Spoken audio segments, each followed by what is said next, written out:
I'd like to address to you, and that is the California School Dashboard. And you can get on this organizational plan, and it shows you where your levels are with other schools in the area and throughout the state. The website is CASchoolsDashboard.org. Don't be misunderstood from this dashboard. It will show you where you're at, but don't think that you're okay. We still need to continue to grow. We still need to continue to develop. So please get out there and help our schools thrive. Thank you. Thank you, Mr. Silva. Dr. Evan? Celia Sarabia. Welcome.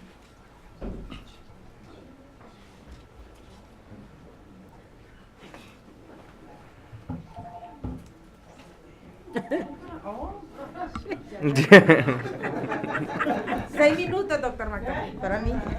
6 minutes. Buenas noches, miembros de la mesa directiva. Good evening, members of the board. Presidente Mr. Martínez, President Mr. Martinez. Vicepresidente Mr. Montes, Vice President Mr. Montes. Superintendente Dr. Ávila y audiencia. Superintendent Dr. Avila and audience. Soy Celia Sarabia y represento al grupo de apoyo para padres de niños especiales. I am Celia Sarabia and I represent a group of support for children with special needs. Y esta noche estamos aquí para expresar nuestra preocupación And tonight we're here to express our concern referente a la seguridad de nuestros hijos, in regards to the safety of our children, estudiantes del distrito de Rialto. students that belong to the Rialto School District. Últimamente hemos escuchado mucho Lately we've heard so much de que si los maestros y el personal de seguridad in regards to that if the teachers and the safety personnel o de las oficinas or the office personnel tienen que estar armados. must be armed. Nosotros pensamos que esa no es la solución, We think that that is not the solution por muchas razones. for many reasons. La primera, The first being tendrían que ser evaluados psicológicamente that they would have to go through a psychological evaluation para saber si están capacitados, in order to know if they're capable. porque en el pasado Because in the past, ya han habido maestros y personal del distrito there have been teachers and members of the staff que han perdido el control fácilmente who have lost control of themselves quite easily. y han atentado físicamente contra algunos estudiantes. And they have attempted physically against some of the students. También, Also, unas estudiantes de una high school some students from a high school golpearon a una oficial de seguridad. assaulted a security officer.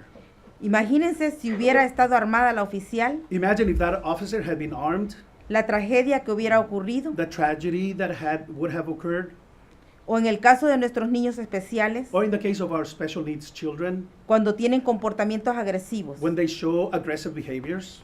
Dios mío, no queremos ni pensar en lo que podría pasar. Dear God, we don't want to imagine what could happen.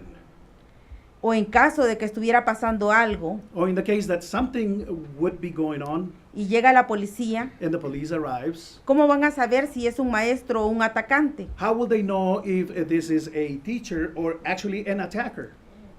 Cada quien a lo que le corresponde. Each one to their job. Los maestros a educar, Teachers to educate la policía a darnos seguridad. and the police to offer security. Yo les pido a todos que nos unamos I ask everyone to unite para buscar la mejor solución so that we can find a better solution, para que nuestros hijos so that our children y todos estemos seguros. and all of us be safe. Y a los padres, And the parents, que les inculquemos valores a nuestros hijos that we inculcate these values in our children para que nos respetemos todos. so that we all respect each other.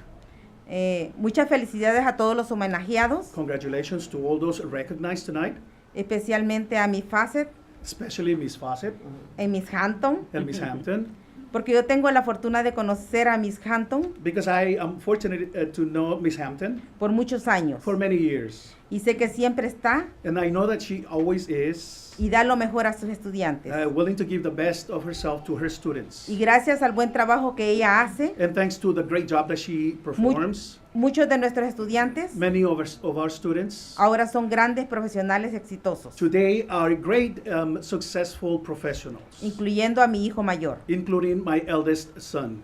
Qué bueno que tenemos personas tan eficientes en nuestro distrito. It is so good that we have such efficient personnel at our schools. Buenas noches y que Dios los bendiga a todos. Good evening, and God bless every one of you. No armas en las escuelas, queremos libros. No weapons in our schools. We want books. Gracias. Thank you.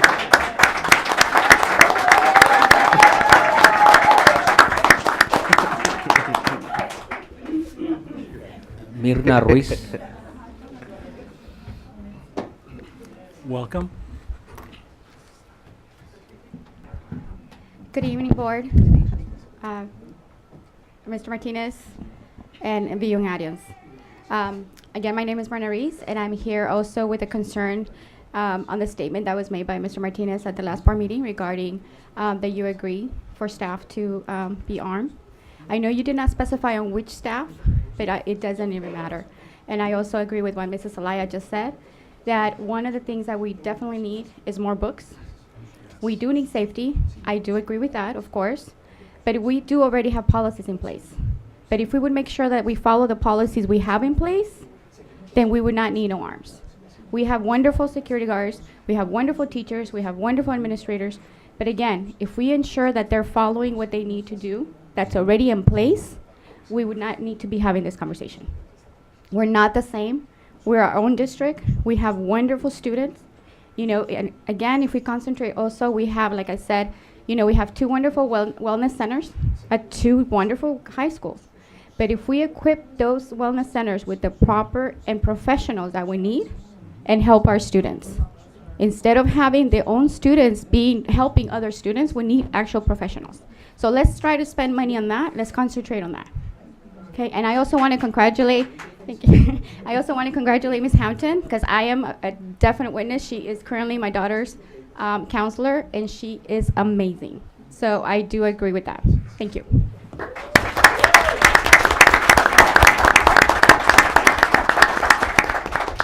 Carol Malone.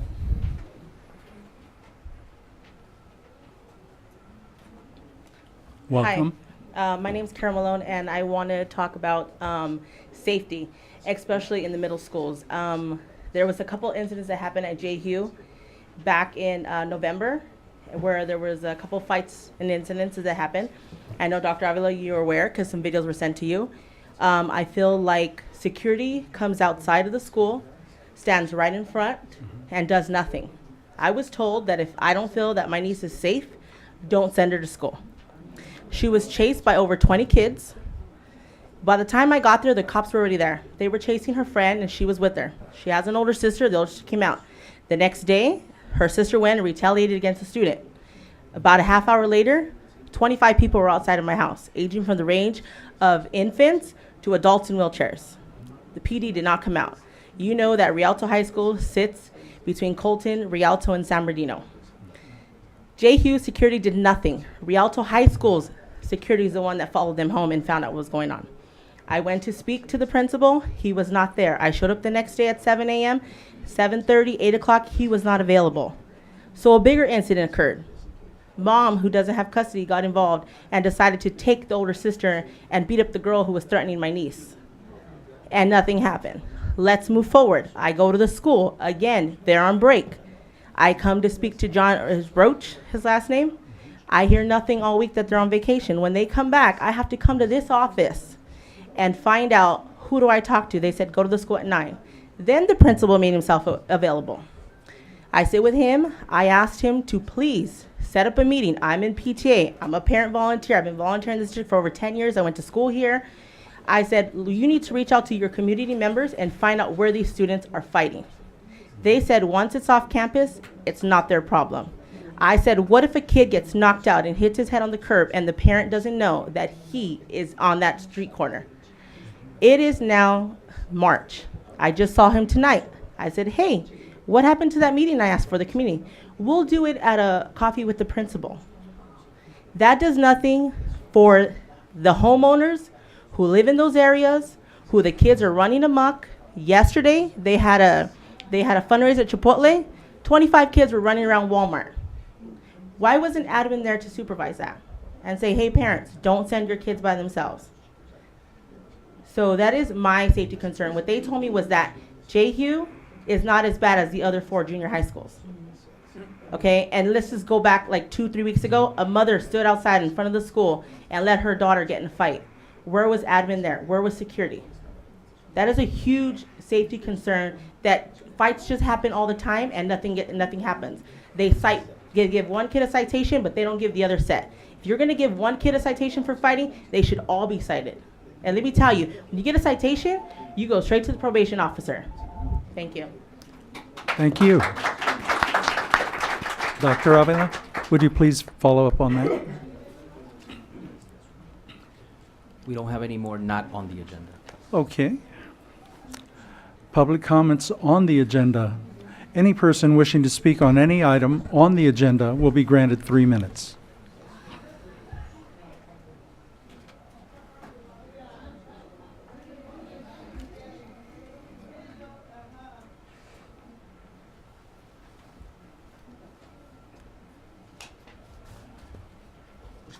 We have Sarah Aguilar.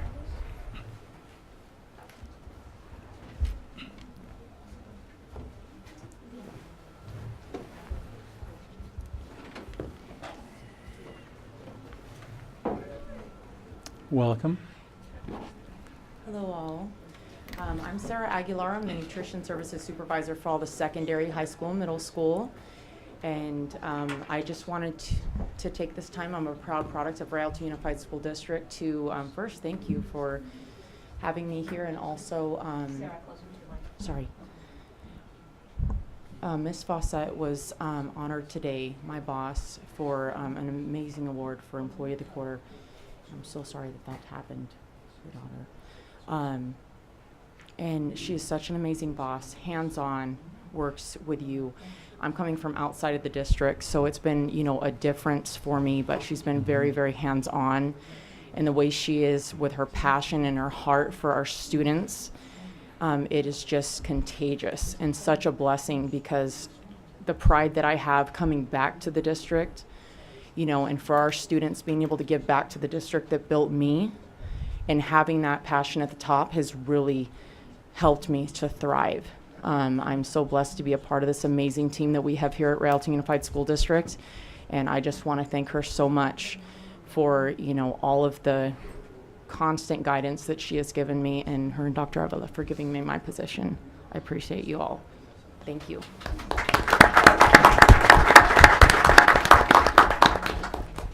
Let me quickly just apologize. I had all my slips here in order, and somehow they became out of order.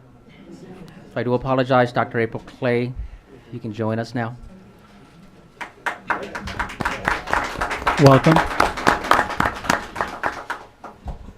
Thank you so much for allowing us to just, be here to celebrate. And when everybody got up for Fawcett, I was like, oh my God, I want to cry. Like, how amazing is that? The love. Because people left their homes. I promise it's hard to get people to leave their houses. Exactly. We've had plenty of other board activities, and they do not come out, and they all came out to support this staff member. So it's amazing, the love.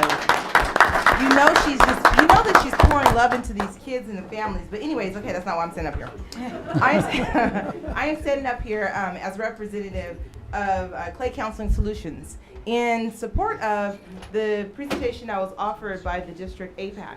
And I want to tell you beautiful District APAC folks, who I never get to see because I don't actually know when you guys meet, but I'm going to fix that. I'm going to start coming. Hold me accountable. That I appreciate the work that you've done. I am excited that you went to NASB. Thank you for sharing that information with us. Thank you, board, for feeling it to be important enough to send and support those parents to go on that journey to learn and bring back and share with others. That's super important. I do want to share with you just a couple things. First, I want to applaud the steps that the district has taken in terms of the work that's been done to support the social and emotional needs of our kids. And I can say firsthand that I see that work. I'm in the trenches. The organization that I serve does provide clinical support, and we do provide licensed and certified clinical therapists that do the services in the schools. So I am excited to see that venture expand. I would love to be a part of the process of helping make sure that the kids get the services that they need. But most importantly, I'm supportive of whatever road you guys take to meet the needs of our families in this community. In a publication written by the American Counseling Association, it was reported that, and I quote, "It is important that the school staff in the district attempts to address the issues of parents who respond and voice their concerns, as we saw demonstrated tonight. This will demonstrate to parents that, one, you did listen, and two, you care about their issues, and three, that you will follow through." I think it's really important that you know that we as parents don't always have a way to share our concern without having so much passion that you guys want us to leave. I'm just telling the truth. Sometimes it's like, why is she back and why won't she sit down and be quiet? We gave you what you need. Please stop. But it's important that we know that this is not an adventure by ourselves. We're here with you. And so speaking as a parent, I think the advocacy work that we do is scary at times. But then as a district staff member, as a school administrator, as a school counselor, which is actually my credentialing training, and I actually trained school counselors, I know that the advocacy is scary at times because your money is tied to it, your livelihood is tied to it. So I'm going to also share a quote with regard to that. It says that the advocacy, in that same article, advocacy is one of the most difficult duties as a counselor, as a district administrator, especially when your jobs and your livelihood are on the line. Even if we do not feel that we can advocate on behalf of others, we still need to teach and empower parents with whom we work and advocate on behalf of their children. In the school system, parents have the power. So congratulations, parents, you have the power. Excuse Typically, me, parents- excuse me, your Yes? time is up. Oh, okay, I'm sorry. So last thing then, I'll just close and say this. The parents that presented to you tonight shared several concerns, the district African American parents. I want you to hear those concerns, but then also see me demonstrate my love and support of their efforts as I offer you guys my monetary backing on your journey.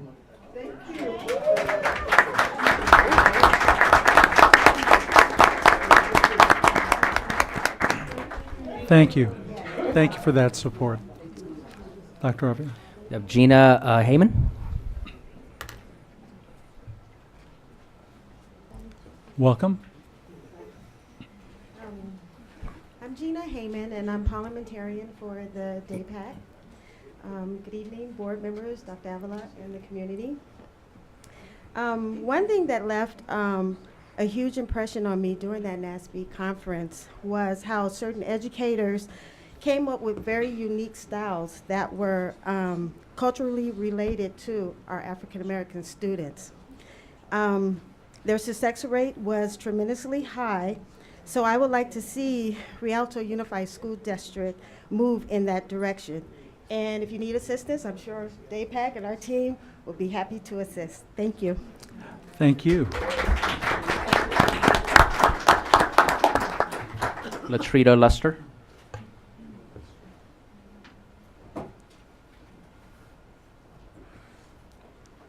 Welcome.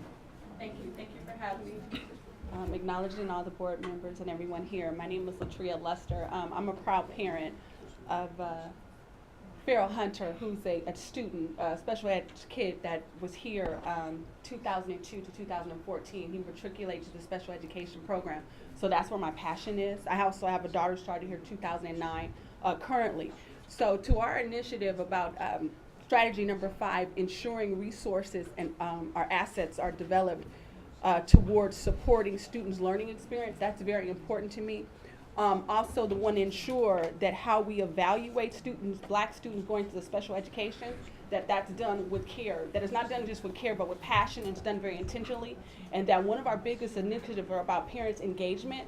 So in processes, I'd like to ask the district and all those involved to be more inviting, to be more understanding to those parents who have kids that are in special education, because a parent is looking and they're feeling like, oh my God, my kid, what did I do? What can I do? Oftentimes the words are using, we're placing your child to the next grade level. This is what your child is doing, as opposed to really knowing how to come in and do an advocacy team. I'm an anomaly. So I created the advocacy team because I had outside experiences. But if educators would step in, like some of the greats that you've had, like Ms. Clay Carter, like great principals, people like Teresa, board members like yourself that I've come across and be open and honest with parents to say, this is what we can do. Like Bridget Ely, to say, these are the programs and the resources that we have available. We're here to help you. I think that would have a great impact. The greatest thing about my story is that my son's now a U.S. Marine. So the fact that he was a kid that would matriculate through the special education and be a U.S. Marine, that's not an easy thing to do. The reason why is because the average kid, that when they're in the 7th grade, they're at their reading level is at a 3rd grade level in the 7th grade. So as we're investing money, doing Footsteps to Brilliance, please keep in mind on what are we doing, the initiatives to make sure that we're truly bridging gaps to the future with innovation by making sure those kids are not left behind. Thank you so much for my time. Excellent points. Thank you. Brenda Parker.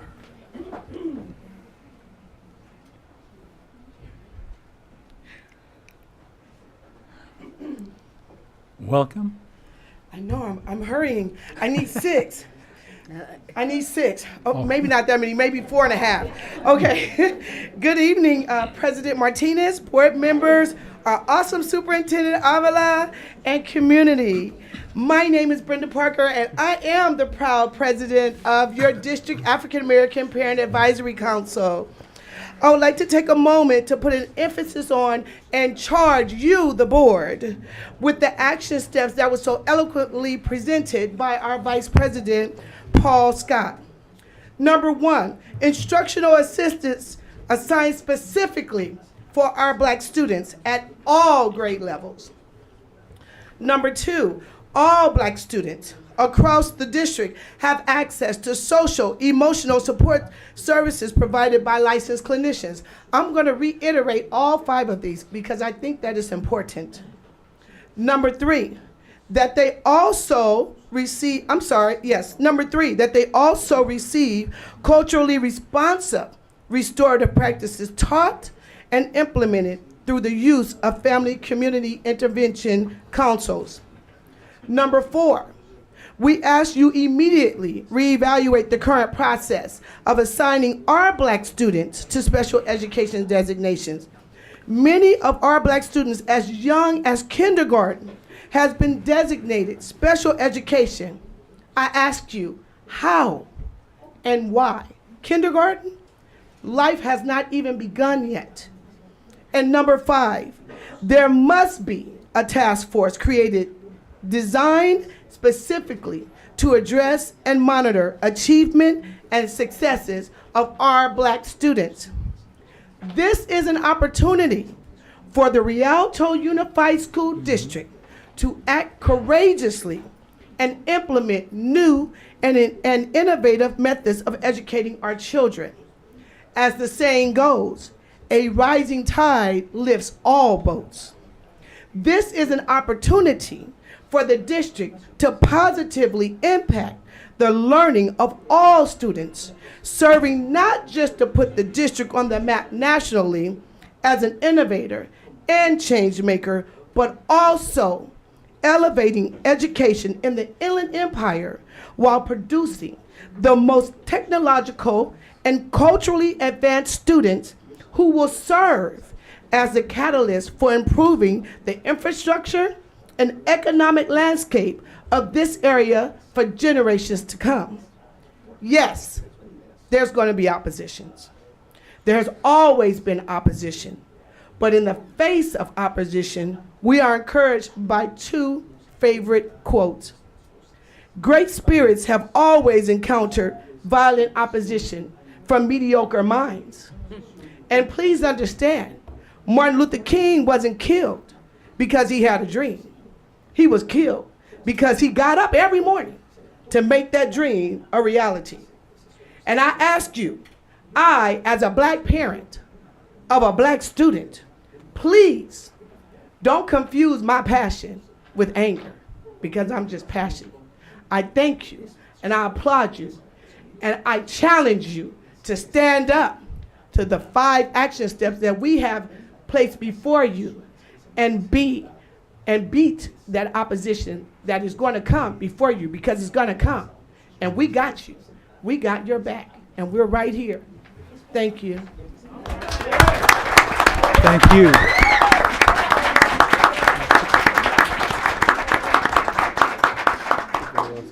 Nikki Dedman.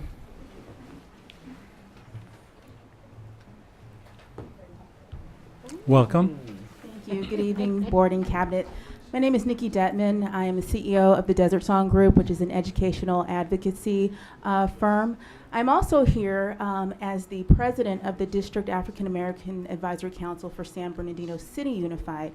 And so I'm here to lend my support to the parents of the Rialto District African American Advisory Council. We have seen in San Bernardino a tremendous amount of growth in terms of the work being done for our African American students. We found ourselves probably about 3 or 4 years ago in a situation very similar to this district. We had a group of people, including parents, who were passionate enough to say, we will not accept the status quo. We will not continue to let our African American students suffer and slide. So we came together as a task force, and we put together specific plans that we were going to work on to ensure the success of our African American students. And we've seen that growth. We've seen how our students have grown, not only in terms of academics, but also in terms of behavior. Our suspensions have dropped in the district as a whole, and we're seeing growth in some of our academic measures. I would encourage you to truly partner with parents in this regard.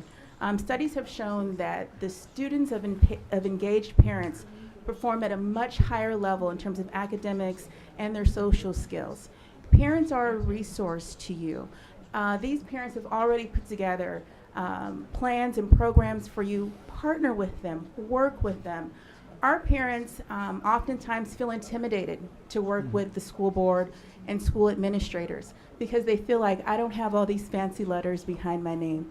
But I always tell parents in my district and other districts that I work with, you are a PhD in your child, and there's nothing that you can't provide for that child, no matter what your educational background is, no matter what your economic background is. So I want to be here tonight to also recognize the DAC board and let you know that I am willing to partner with you. I feel like this is a regional issue. I feel like if we can learn from each other, why reinvent the wheel?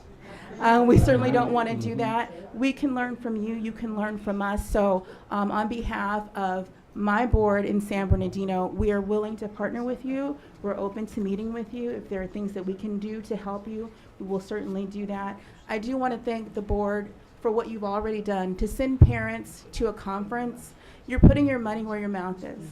And often people don't do that. And so these parents are really giving you a return on investment that you really need to appreciate and value. And it's just a start. There's so much more to grow.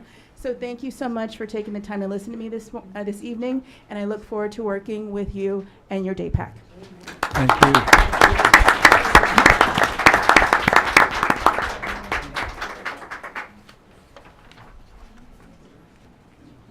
Christina Krishnar. Krishan.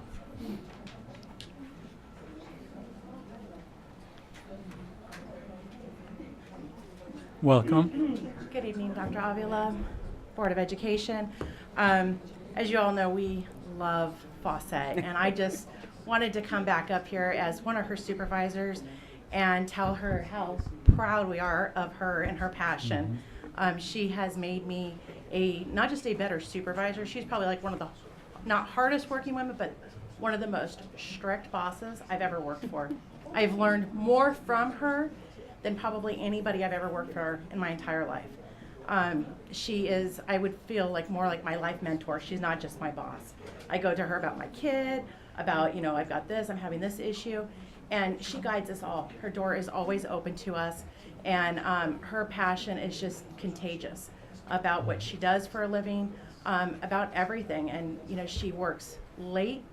We stay late with her, and it does not work. It's like we love what we're doing, and finally she's like, okay, y'all need to go home.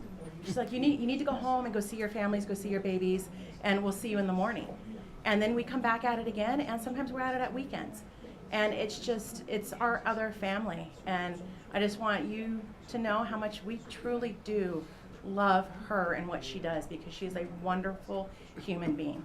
So thank you. Thank you. Mike Devlin.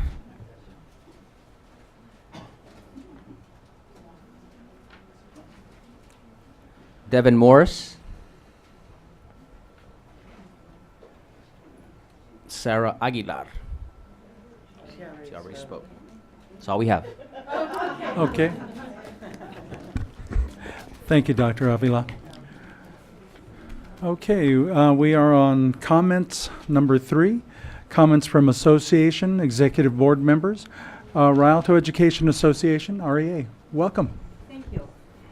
Lisa Limbrick, president of the Rialto Education Association. I'd like to congratulate all of the employees of the quarter and the student of the quarter today. Fantastic people and students in our district, so congratulations.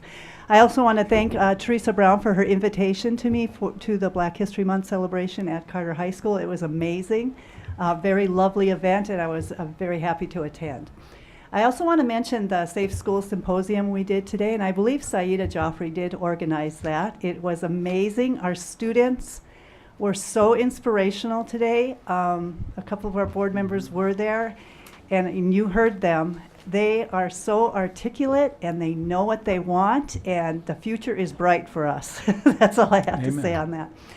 And the last thing is, if you attended any of the Dr. Seuss celebrations last week for Read Across America, many of you may not know that the National Education Association, our national union affiliate, is the one that came up with that celebration many, many years ago.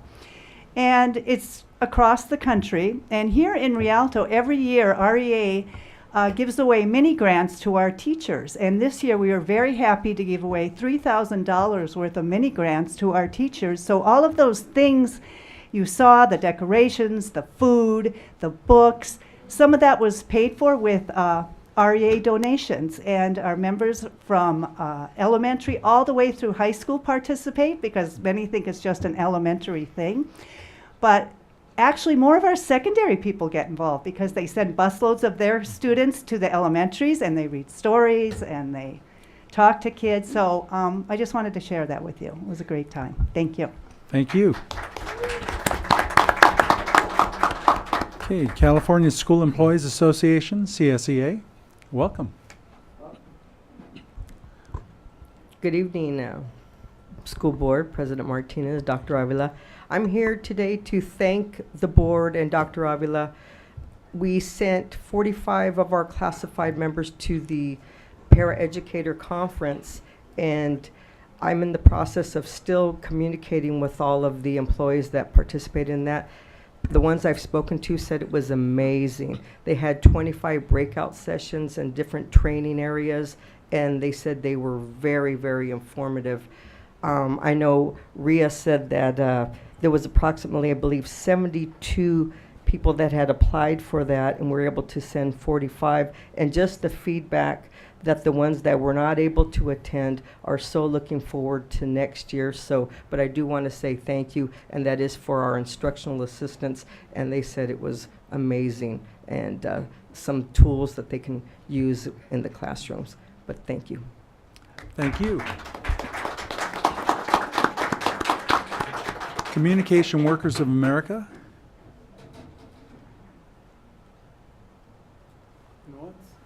I haven't seen anybody tonight, so. Rialto School Managers Association. You're still partying with Fawcett. Probably not, really. Okay. Comments from the superintendent, Dr. Avila. Thank you, President Martinez. And March has a lot of awareness celebrations, but more than ever, we celebrate the power of women. And during Women's History Month, and I can tell you it's something that's very dear to my heart. I have 3 beautiful daughters and a wife, and I see the amazing things that they bring, not only to our family, just in their own contributions to the life of others. I do want to congratulate employees of the quarter, Ms. Hampton, Mrs. Hampton, Mrs. Rojas, and Mrs. Davis again for the power of women again. It rises. And I am very happy to add our student of the quarter, first annual, Mr. Oscar Vega, on our list. Congratulations to all.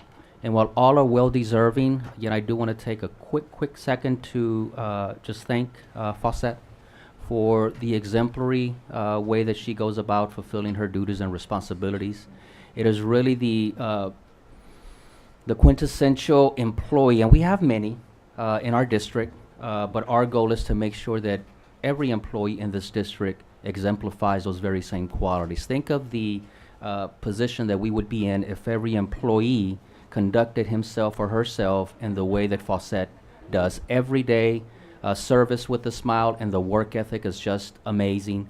Our administrative staff, with the support of the board, we continue to work together on ways to bring about the best in each of our employees, and we'll continue to do the same because we know that our students are the primary beneficiaries of our great efforts. I also want to address the conversation that has been out for the last 2-3 weeks, and that is the planned national walkouts across schools and universities throughout the country. Part of it is related to honoring the victims of the tragedy in Florida a few weeks back. And this is something that, as a superintendent, we want to acknowledge and support our students' rights to protest, our students' rights to voice their First Amendment. But I want to make sure that it is done in a way that benefits them, the district, and our community. It is still, and I ask that if you are listening, and especially if you are a parent, to share this information with other parents who may not be listening at this point in time. We will have information go out to parents in the coming days, just to remind them to have these conversations with their children regarding expectations on this planned day. That is Wednesday, March the 14th. There's supposed to be planned walkouts for approximately 17 minutes to honor the 17 victims of the Florida tragedy.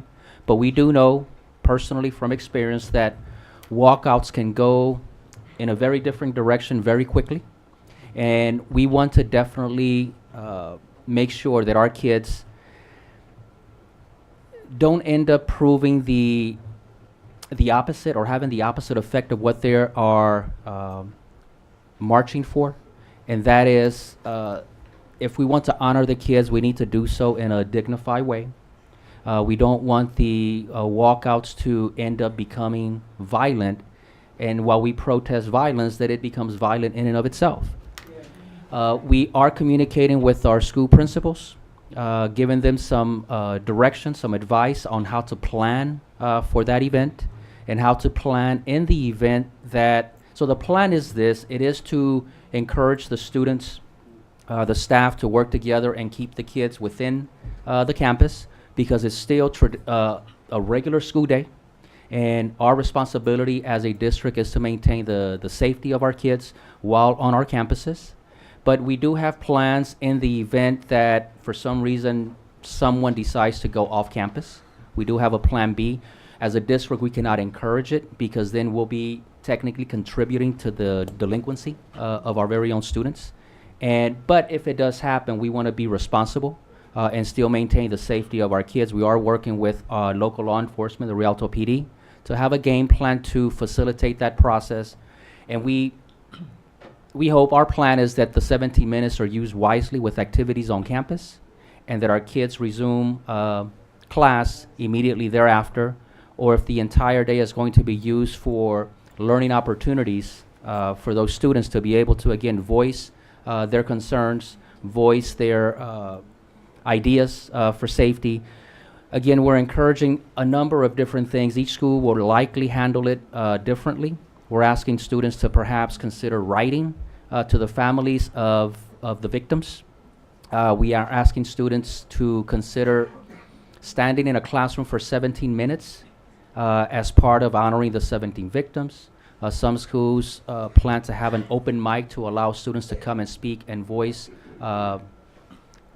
their opinions, their suggestions on campus. I'm suggesting that students be encouraged to meet 17 people that they have never spoken to on campus, whether it's students or staff. One of the comments, one of the trends this morning when we met with our DSAC students was they believe that we need more communication on campuses, that we need more communications among students and more communication between adults and students. They believe that that is a big reason why many students do not feel safe on campus. And so that is our plan. We do have a game plan for the 14th. I understand that there are follow-up walkouts later this month, and one on April the 20th. Again, we want to be able to use these opportunities as teachable moments, growth opportunities for our kids. We're encouraging the principals to work with their staff, especially social studies teachers, but it's not only them, to use these as opportunities to inform and educate the kids, and also to listen. And then I'll transition with DSAC today. So as adults, we often feel that we have the answers to everything, and especially when interacting with students. Students have a voice, and we have a responsibility to listen to them. We know that in traditional instruction in a classroom, it is often the adult doing 90% of the talking, and students are expected to listen 90% of the time. It should be probably flipped, if not at the very least 50-50, because just as students learn from a teacher, teachers, when they listen, they learn from their students. And so today, with Saida and her team leading the way, we organized a forum where we invited all of our DSAC representatives to come to the district office and set up in a round table. And we invited dignitaries from our local representatives from the state and Washington. We had 3 of our board members who were present, as well as others from local law enforcement. Mr. Hardy Brown, Joseph Williams were in attendance. And here was the challenge. We divided the program into 2 halves, and the first half was for the adults to simply listen. So we spent 1 hour just listening. There were no questions. We were not allowed to interact with the students. Our only job during that first hour was to listen. We were successful. I didn't think that we could pull it off because, again, as adults, we have the answers and we're very edgy to share and address the things that are being heard.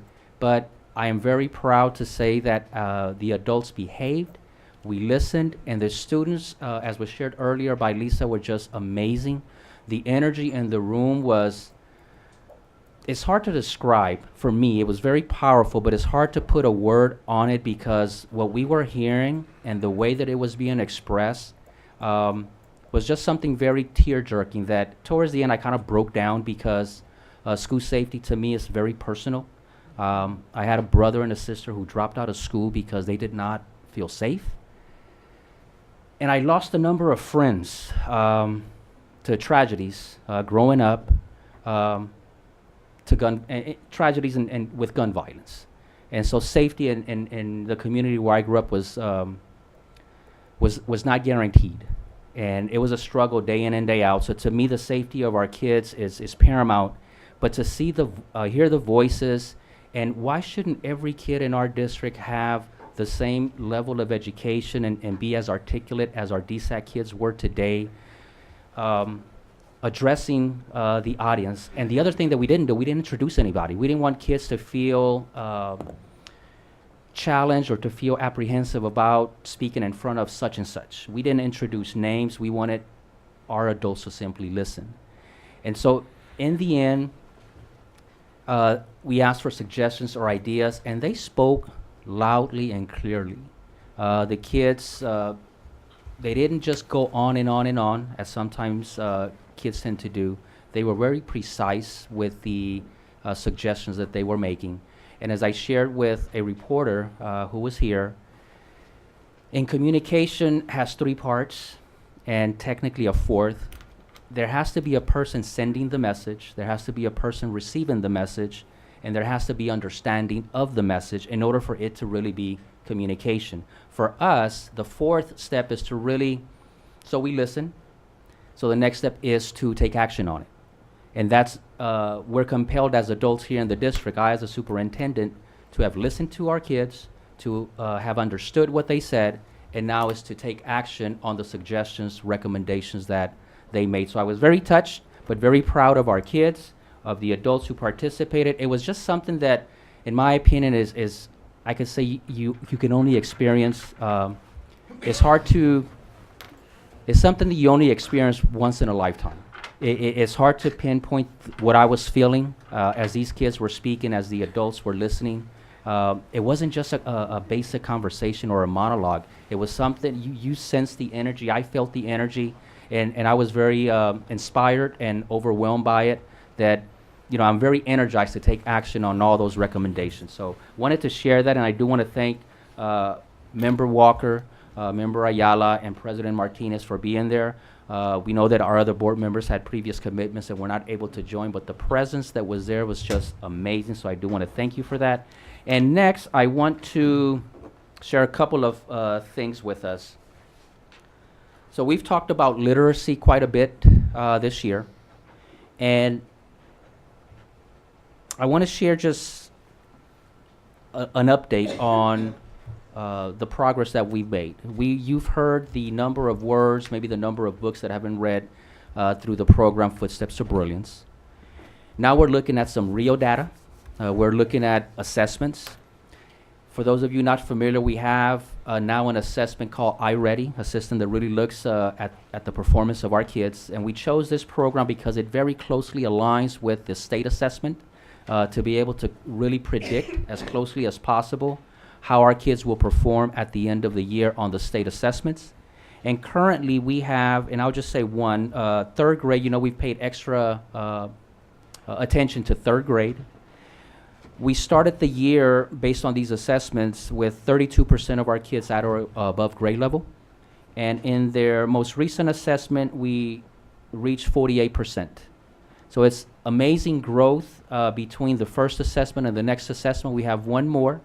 And I can only imagine if the efforts continue, if the emphasis, so I want to really reach out to all of our teachers, especially those using Footsteps to Brilliance, and in particular to the third grade teachers who have jumped on board behind our READ initiative, because we know that their input and their interest in the education of our kids is shown in the most current results. And I want to encourage you to continue to work hard for our babies, because they deserve the best education that we can possibly give them. And speaking of literacy, I want to take a moment to just remind you, because this is a partnership, this is a call to action. We have, if you can help me just distribute them, our literacy fair, our first annual district-sponsored literacy fair this Saturday from 8:30 to 12 at the Chavez Huerta Education Center. And so this is a great opportunity for parents to join us, to visit with us, to promote literacy, to encourage our kids to stay connected through reading, because we know that reading is the foundation for success in every other academic area. And so I want to invite the audience who is here today and those at home, and again, if you can please share this with families who may not be watching at this point in time. Encourage them to be a part of this amazing event. Jasmine Valenzuela and her team have organized and have been planning this for months now, and is this Saturday at the Chavez Huerta Center. We need to make literacy our focal point here in the district, because it's going to have a positive impact on the success of students in every other area. And I encourage those of you listening that just as if I were to say something controversial, it would be trending on social media instantly, and it would go viral. Trend literacy. Encourage social media to promote this. We need to do as much as we can, because I cannot tell you what to do, to keep the messages positive, and instead of focusing on criticism of individuals or the district or a school, focus on the great things so that we can promote the things that are going to make an impact on our kids, a positive impact. Much of the negativity is not going to have a positive impact on our kids. I can guarantee you that. So if anything, let's go viral with literacy. And I want to let you know that we are in the process of setting a date for the grand opening of the Eisenhower High School Lonnie Rott Stadium. So as soon as we can confirm the date, we are inviting Mr. Lott to join us for this grand opening.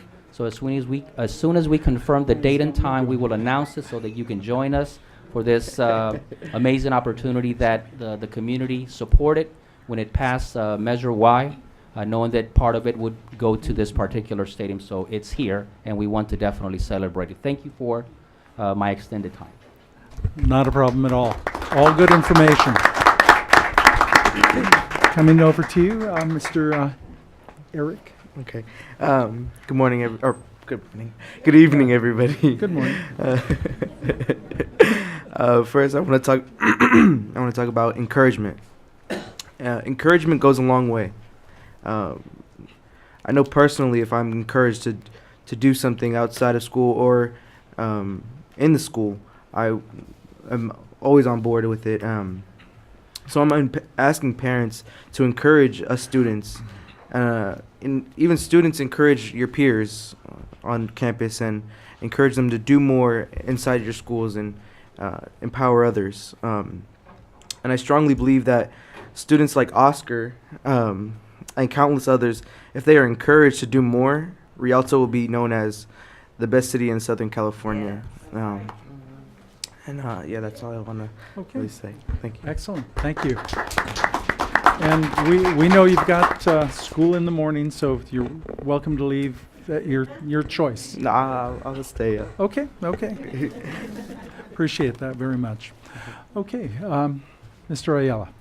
Well, thank you, President Martinez.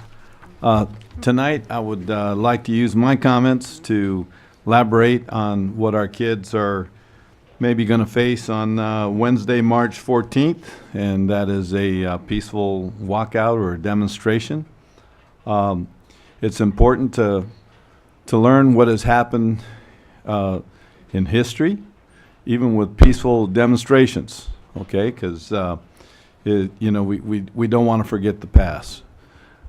Not too far down the road, just west of Palm Springs, there's a sovereign nation that had some issues with their youth and the sheriffs, and as a result, there was a tragedy there. They must have lost 4 lives, perhaps 6-8 years ago. And when you think about the details, if the key word communication would have been implemented by the stakeholders. So who were the stakeholders? You had parents, you had the sheriffs, you had the chief of the tribal chief, you had the students themselves. Each one of these little entities were the stakeholders. Before they started having these confrontations, perhaps communication should have gone out, thinking, what do we want to accomplish? Why is it necessary that we're going to use weapons against each other? What are we trying to accomplish? This is where the leadership steps in. When we have professionals, and they come from various agencies, they're still human beings, and they get frustrated. Then you have kids, and within the kids themselves, you have leaders who you look at and they say they're very mature, they know where they're going. Unfortunately, they can't control all the other kids. And kids, sometimes, you know them, you have them, we have them, they make poor decisions. All it takes is one rock to be thrown at the wrong time and hit the wrong person from a so-called agency. Now let's flip a little page in history. There was a acclaimed writer for the LA Times. He had assimilated, highly respected. His name was Ruben Salazar. And, he got to the point after writing many, many articles, and he got frustrated because he knew that his voice could make a difference for a lot of people who didn't have a voice. So he participated in some peaceful demonstrations. And unbeknownst to him, there were agitators also present with hidden agendas. So as he was walking to the destination where everybody agreed to, will end up at this one place. There were people that were watching Ruben Salazar because he was a leader. And what did they do? As soon as they found out he was in a building, somebody shouted out intentionally, "The man went in the building with a gun. He's got a weapon." The man had a red vest on. He was highly identified. They saw him on camera. It was just a bunch of lies. They had no weapons, and there was a peaceful demonstration. This was a family man. So the agencies went in there with tear gas, but some of these canisters were highly projected at rapid speed, so they just didn't burst in the air. If they made contact with somebody, it was deadly, and it turned out to be the end of Ruben Salazar. It was a tragedy. Lesson in history.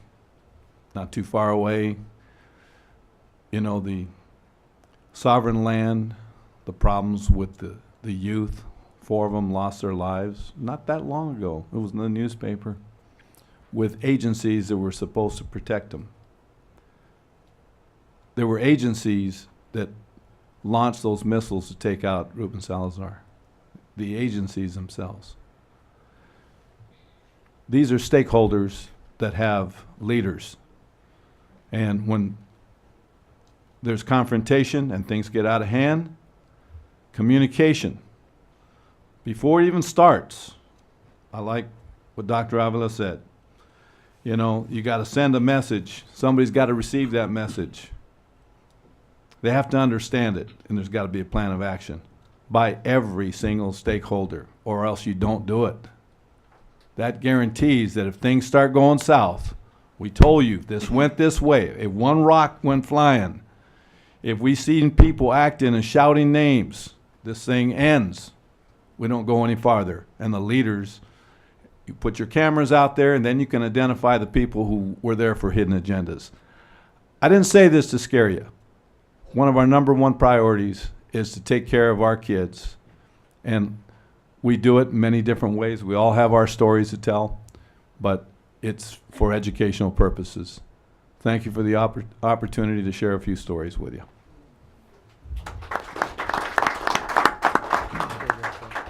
Ms. Walker? Just like to say thank you, Ms. Fawcett, for all the work that you do for our district, all the excellence that you bring to the department, all of the commitment and support that you're giving across the district, because every time that I'm out now and we have functions, I'm seeing you and your team out supporting from the families, from the Christmas celebration to any other event. I want to thank you. I think that your energy and everything you're bringing is infectious, and those are more things that we need. So thank you again for everything. Thank you to the DAPAC for presenting on the conference and the needs of our students. I know your meetings, you have been having meetings for the last year and a half and putting together kind of what the needs are, and I thank you for putting that together so eloquently and speaking on behalf of students who don't have a voice here. I, as a parent, of course, I've been to some of the meetings. In these last couple of weeks, I've been privy to some of the things you guys are doing because it's taking place in my living room or something, and I've been banished a few times, but yes. Now that your presentation is done, I can have my house back. Thank you again, but for doing that and reaching out to the other families as well. Thank you. Just today, today the DSAC meeting for around the national walkout scheduled for later on in this month across the nation for the young people. Thank you, Ms. Saida Jaffe, for all the work you do with our young people to give them a voice. Because I have worked in several districts in the area in the last 10, 15 years, and there is not a district that has such an organized way of bringing their leaders together, the middle school and high school. So it's just usually high school, not even middle school, and understanding that kids have a voice, and I'm saying kids, young people have a voice, regardless of what their ages are. And so giving that format, Dr. Avila for having the leadership to say, yeah, we're going to do something. All of our staff who's come together and work with that, from our classified to our certificated, everybody that was there today, and bringing in our city partners as well. I'm excited about the fact that they had their own ideas about things. I'm excited about them thinking about what they could possibly do next week. I am not. I know that as a decision maker in the district, you know, we're not. Oh, don't walk out. We don't want to. You know, the main thing is don't walk out before we count ADA, right? You're like, I don't care what you do. Do we get ADA? Oh, I know about that. So. But to say in a constructive way, to make sure that the young people have a way to express themselves, they feel that and know that we support what they do and the decisions, and then hopefully this will be a catalyst for them to institute other changes on their campuses as well as their communities. But this was a start to give them the voice, especially in this district, and hopefully past this national thing that happens somewhere else, that they think about the things that happen in their own communities and campus and feel how they can organize and come together to improve their campuses. So thank you again, Dr. Avila and the district here. And I look forward to the young people and their administrators who are going to help and lead them through next week and the success they'll have next week. Thank you. Thank you, Ms. Right. That's almost saying like Lonnie Rott. Look at That's what you said. I didn't think about it, but we've spelled that We'll wrong correct all it. these We'll years. correct them in a minute. Yes, We knew what you I meant heard last that, week. and you got me doing it now. So, all right. Clerk O'Kelly, please. Yes. Good evening. Thank you guys for coming tonight, or watching, as it may be. First of all, I want to congratulate everyone who was honored tonight as Employee of the Quarter. I can't tell you, you all make our district extremely proud. And Fawcett, you and I go all the way back to Cole Middle School, too. And she has always been just an amazing woman to work with, and we all love her, and thank you for my special cookies. I thought you just treated me special. Right. Can I have cupcakes? We are very blessed to have you in this district. I also love the addition of the Student of the Quarter Award, because that is what we're all about. So for us as the board and the district to honor the students, I think is just wonderful. Yeah, I was unable to attend the student roundtable today, but tomorrow I'll be participating in something that this will be my third year doing it. It's put on by the county, and it's student advisory panels, and they get teams of students from any high schools that want to participate in San Bernardino County. And then they mix them all up together so people aren't on the same team as their buddies. And they tackle I'm sure this is going to come up in what I'm doing tomorrow, but they tackle problems of our area, or community problems, school problems, whatever. They choose a problem, they develop possible solutions to it, they develop a presentation.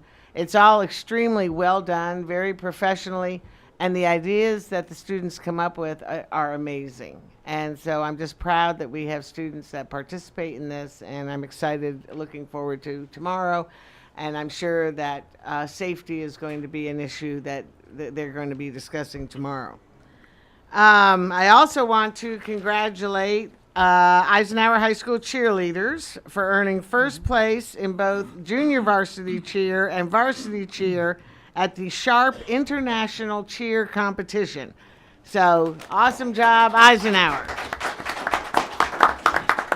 And with a last name like O'Kelly, I would be remiss if I did not recognize that a very special holiday is coming up, St. Patrick's Day.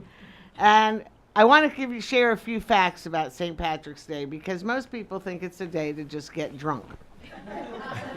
I don't know when that started, but it's much more than that. St. Patrick is coming up. St. Patrick's Day is coming up on March 17th. That is the date which is believed to be the date of St. Patrick's death. St. Patrick is the patron saint of Ireland. He introduced Christianity to Ireland in the year 432. It's a long time ago. Believe it or not, he wasn't actually Irish. He had Roman parents, and he was born in either Scotland or Wales. They're not quite sure. But the Irish lore, the legend, St. Patrick gets credit for driving all of the snakes out of Ireland. And this was the legend because he brought Christianity to Ireland, and snakes were perceived as being symbolic of the devil. So when he brought the Christianity, he drove the devils out. But in reality, the simple fact is that the weather in Ireland is too cold for reptiles, and that's why they don't have any. But it's kind of a cool story. The shamrock, we've all seen the shamrock that's associated with St. Paddy's Day in Ireland. It became associated with St. Patrick when he used the three-leaf plant as a metaphor for the Holy Trinity. Another thing he brought to Ireland when he brought Christianity. And New York and Chicago celebrate St. Patrick's Day the most. They probably have the largest populations of Irish people. New York hosts a parade, the biggest St. Patrick's Day parade anywhere. And I'm pretty sure it's televised. But Chicago, see, I just have to go to Chicago for St. Patty's Day sometime because they dump 40 tons of clean, not hazardous dye into the Chicago River, and they dye the whole river green. So it really looks cool on TV. So I want to see that in person. And then drinking and partying is how most people celebrate St. Patrick's Day today, but originally it was a dry holiday because it was considered a strictly religious holiday in Ireland. And they actually closed all the nation's pubs on St. Patty's Day. A lot different now, but just wanted to share that with you. So when March 17th rolls around, you can say Erin go bra, which means long live Ireland or something. Right, the bra. Not, it's B-R-A-U-G-H.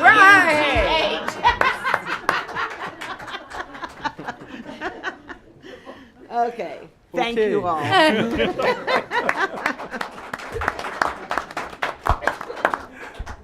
Vice President Montez. Thank you, Board President, Mr. Martinez. Good evening, everybody. Buenas noches. Buenas noches. I just want to piggyback off, so many positive things and so many good words that were said. First and foremost, I'd like to congratulate the Rialto High School's girls soccer team for the first time in their entire almost 25 years going to the championship, the CIF championship games. I know they got set back Friday, but they made up for it yesterday, and they're gonna move forward, and they're still in there. So good. Let's keep our fingers crossed and hope that they bring home the championship trophy. I want to also congratulate Carter Wrestling, their third CIF championship title. Wow, wow. That's awesome. And then, of course, we can't leave out Eisenhower Cheer for winning their competition. So kudos to all of them, the adults helping the youth over there keep up the good work. I also wanted to thank all of the schools, the elementary schools that participated in the Dr. Seuss Read Across America last week. For the last couple of years, maybe more, I haven't been able to go, but I used to try to go every year to read. It's nice. I've never dressed up like Dr. Seuss, but I do plan on someday dressing up like Dr. Seuss. That's on my bucket list. I want to also congratulate again the employees of the quarter, Candice Rojas, the CSEA employee of the quarter, Mrs. Joyce Hampton, the REA employee of the quarter, Fawcett again. I'll get back to Fawcett in a second. Enough's already been said. But Oscar Vega, the student of the quarter, thanks for the idea, Dr. Alba. That's awesome. I look forward to that being a part of the whole ceremony for recognition. I do just want to thank the parent that came forward with concerns regarding student safety outside of the schools. I think sometimes we concentrate on safety inside our home, doesn't matter what's going on outside, inside our school or inside our work, doesn't matter what's going on, but we got to remember that we're responsible for students to and from school, to and from home. You know, what they can get in trouble if we can suspend them for before they enter the campus for something that they do when they leave the home, or if we can suspend them or expel them for something they do on their way home after they leave school, then that means we're responsible for the entire route to and from school for the students. And I just want to thank Board President Mr. Martinez for asking our superintendent to please look into those concerns. We want to thank the security staff that is working hard to make sure our students are safe. In regards to the whole school safety issue, I did receive a few calls from some parents that were concerned in regards to the current theme or the current debate in the nation. And I think Mr. Martinez, some of his words might have been taken out of context, but I want to thank him for clarification at the beginning of the meeting. A lot of people are concerned and worried. Some people are for arming adults. Some people are against arming adults at the schools. I, for one, would prefer not to. You know, and we do already have Rialto PD resource officers that do rotate and visit our schools that are armed. And again, they're you know, they have the training for that. But I would have a little bit of a difficulty, you know, considering arming the board or the superintendent or, you know, librarians. You know, so I think like Ms. Alaya said, you know, to each their own. You know, let's let the people that are responsible for their responsibilities do their job. I do want to also just mention that I would be in favor of metal detectors in the future. Perhaps we can request a small report. You know, with everything that's going on, don't spend too much time and energy, but maybe someone can look into what the cost would be to installing metal detectors, at least at the high schools and the middle schools, if not at least at the high schools. Because we already have closed campuses and many of our schools only one way in, one way out, or 2 ways in and 2 ways out, you know, we wouldn't need more than maybe a couple at each school. The other thing I wanted to say is I want to thank the board and the superintendent for sending 45 people from CSEA to the Paraeducator Conference. I know Ms. Linda Silva had requested that the district participate in that conference in the past, and it's finally happened. And I want to thank CSEA President for coming up and you know, and giving us kudos for doing that. And I hope that it's something that we continue to do, as well as sending parents from the African American District Advisory Committee to the NAABSE conference and hearing about the wonderful experience that you guys had over there. And we want to make sure that we do everything besides sending you to a conference to make sure that we fulfill all of the needs for all of our students, including our African American students. So, like I said earlier,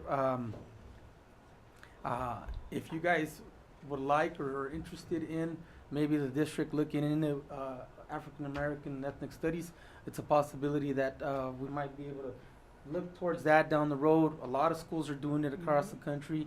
It's helping tremendously. A lot of students who feel disconnected, who don't feel that they can relate to the just regular education. So that might be a passion, just like some kids get passionate about music, others about sports, others about, you know, different things. Some kids get passionate about learning about culturally relevant education. And so I look forward to partnering with anyone who wants to look at that those possibilities down the road. I do want to also just thank Saida for organizing the Safe School Student Roundtable. I heard a lot of good things about it. I'm sorry I couldn't participate, but I know you guys held down the fort. And I want to thank all of the district participants in that, board members that were able to go. I just want to, I'm going to participate in that protest and that walkout. I don't know what I'm going to be doing, holding a sign or you know, a bullhorn or whatever the students want to do, but I want to be there. You know, I've always been on the other side of politics. I've always been, you know, as a youth, anti-political. I've always been a protester, a marcher. Agitator. No, I've been called a rebel-rouser a few times, but you know, that stuff is sometimes needed. Yeah. Sometimes it's needed. You know, and we've seen lots of it during the Chicano movement, you know, and during the civil rights movement. We've seen a lot of that stuff and those rights were fought for, to be able to peacefully protest, and you know, those rights should be exercised every now and then, because sometimes that's what we need to, you know, get people to wake up and listen. So I plan on being there, whatever I can do, Saida, superintendent, board, whatever you guys want me to do, even if it's just, you know, to go help with security, whatever. I'll be there. So I'm looking forward to that. Also this Saturday, the literacy fair. You know, I want to commend Mrs. Jasmine Valenzuela and everybody that's taking part and participating, putting together this Saturday, March the 10th, at the Dolores Huerta Chavez Center from 8:30 to 12. Maybe me and I think I'm gonna go, and me and Quetzal will be there. Quetzal's my kindergartner son, so we'll be there, eagerly participating in the literacy fair, and we hope to see everybody that can make it. Also, I'm looking very forward to the grand opening of 3.5 years in the making of the Ronnie Lot. What did I say? Lonnie Rott. World famous Ronnie Lott, not Ronnie Rott, not Lonnie Rott, but Ronnie Lott, Eisenhower Stadium, and we don't hold it against Dr. Avila. You know, he's new to the district. No, we won't be offended. You know, Ronnie Lott is a world-known, famous football legend, but we won't hold it. We won't hold it against you. I'm sure you got tongue-tied. I get tongue-tied sometimes. So we're looking forward to that, finally fruitating, and again, thanks to Mr. Islam and everybody who made that possible to begin with, and everybody who's made it possible finishing that project. And then last but not least, have a wonderful spring break. I know a lot of people are looking forward to spring break. I'm looking forward to spring break. When does it start? Thursday. Next Thursday. Next Thursday. And the following week. And we're saying, you know, enjoy your spring break, because this is our last board meeting of the month. Okay. So enjoy your spring break, and again, Fawcett, you know, I love how colorful you are. Yeah. Every time she's at a board meeting or at an event, she's got the brightest colors, and I love that about her. And thank you so much for being who you are, regardless of titles and regardless, you know, for being humble and really giving your recognition to your staff members and the people who work with you, and who work under your leadership. So thank you again, from the bottom of my heart. And everybody, good evening. Have a good night. We're ready to start the board meeting? 9:30, yeah. And President Martinez, just to Yes, sir. clarify, we do have a board meeting on the 28th Yes. of this month, Yes, right we after do. spring break. Okay. It was like, dang. I don't have a whole lot, but I did want to comment. Good. Yes, thank you. I did want to comment I know, on. It's getting so late. Yeah, you're right. It is. Right. Sorry. That's all right. We can't always behave. Just be good. Okay. I did want to comment on the DSAC meeting today. There were 5 questions asked of the students on school violence. What goes through your mind? 2, do you feel safe on your campus when you hear random social media threats? 3, walkouts on campus. Regarding, what do you think about regarding the scheduled March 14th walkout? What is your opinion, or what do you feel about guns on campus? And what can the district do to improve safety? And Dr. Avila went through all the students instead of just at random and asked for one thing, one comment. Very few had a single word answer, but of them, there was comprehension. I can't read my own writing.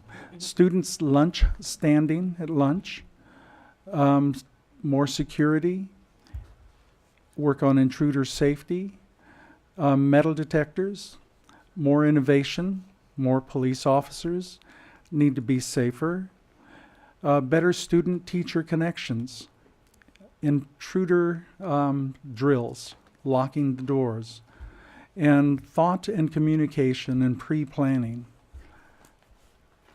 These are great answers. We have some great students, and everyone was extremely impressed with the student responses.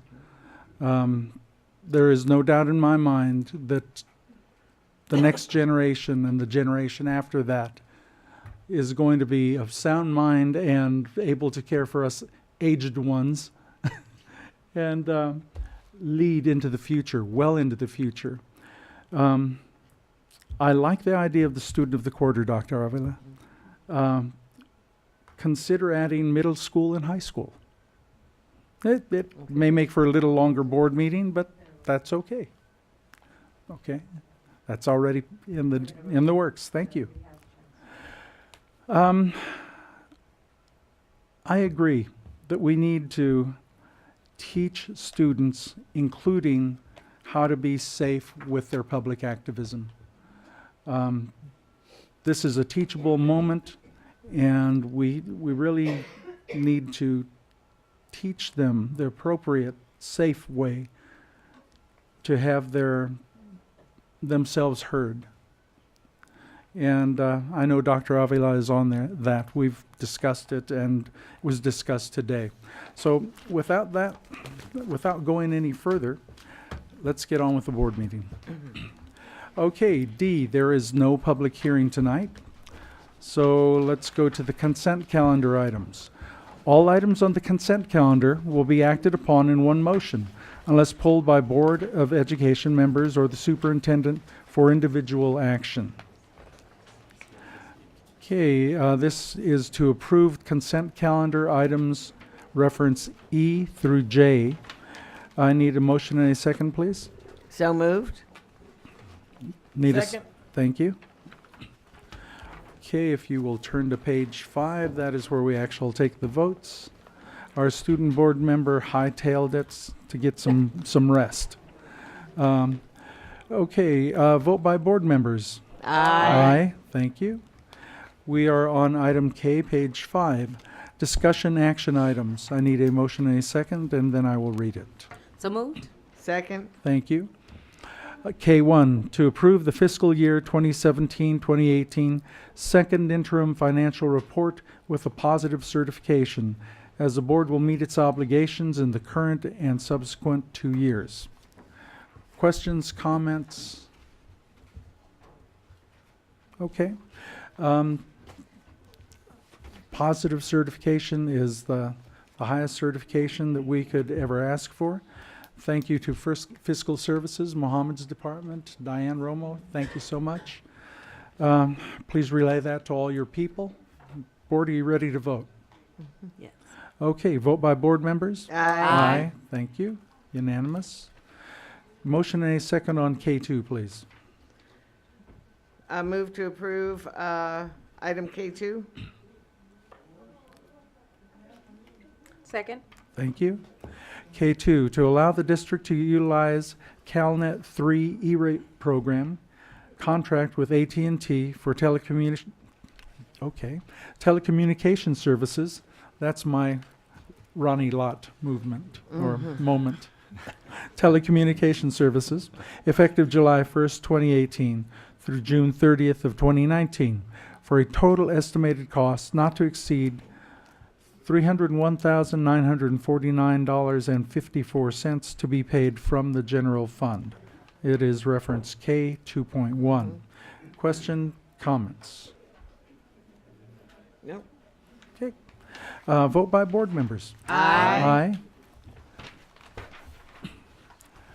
Okay, K3, a motion and a second, please. So moved. Second. Thank you. To deny liability claim number 171804, reference K31. Questions, comments? The board seems to be ready to vote, so vote by board members. Aye. Aye. Thank you. Item K4, motion and a second, please. So moved. Second. Thank you. And this is to award bid number 1718008, electrical bus charging stations project at the future bus yard to Broughton Construction, Inc., in the amount of $771,000 to be paid from the Special Reserve Fund, Fund 40, and that is reference 4.1. Questions or comments? This has been a long time coming. Thank you again. Vote by board members. Aye. Okay, item K5. Motion and a second, please. So moved. Thank you. Second. Thank you. K5 is to adopt the resolution number 1718-42, reduction of particular kinds of services, and that is K5.1-2. Questions or comments from the board? Okay, the board seems ready to vote, so vote by board members. Aye. Thank you. Unanimous. And K6, to adopt resolution number 171844, excusing the absence of Board Vice President Edgar Montez from the Wednesday, February 28th, 2018 regular meeting of the Board of Education, and reference K6.1. So moved. Second. Thank you. And I should have gotten that first, but that's all right. Questions or comments? Okay. Vote by board members. Aye. Aye. Abstain. We have one abstention by Mr. Montez, and we have 4 votes aye. Okay, the next, first of all, Dr. Avila, do we have to go back into closed session? Yes. Okay, so I will read this out and then we will go to closed session. The next regular meeting of the Board of Education of the Rialto Unified School District will be held on Wednesday, March 28th at 7 p.m. here at the Dr. John R. Casalunas Education Center, 182 East Walnut Avenue, here in Rialto. Materials distributed or presented to the Board of Education at the board meetings are available upon request from the superintendent's office. Okay, motion and a second to go into closed session. So moved. Second. Okay, vote by board members. Aye. Thank you. 5 unanimous aye to go into closed session. Do we have Dr. Avila, do we have an estimate of time to? Okay. 10 minutes. Okay. 10 to 15 minutes is the estimate. And the time is 9:36.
Okay. We're good. Let's go ahead. Okay, we reopen back into open session. Report out closed session, please. No report. Only a text that I just received. So there's a link to the Sun newspaper regarding the DSAC event this morning. So a story is there for you to look at. I'll forward to the board as soon as I have Okay, a minute. thank you. All right. Get back to the right page here. Okay. We're all the way over Adjournment here. of Yeah. adjournment of closed session. So motion and second, please. So move. Second. Second. Okay. Then we should have had the report out. Mhm. Oh, we'll get there. Okay. The only thing left is adjournment. So motion and second, please. So moved. Second. Okay. We have a motion and a second, so vote by board members to adjourn. Aye. Like you don't have Yeah, to sit. and aye, yes. This is a late one for us, 10:34. Very good one, though. Yes. Yes.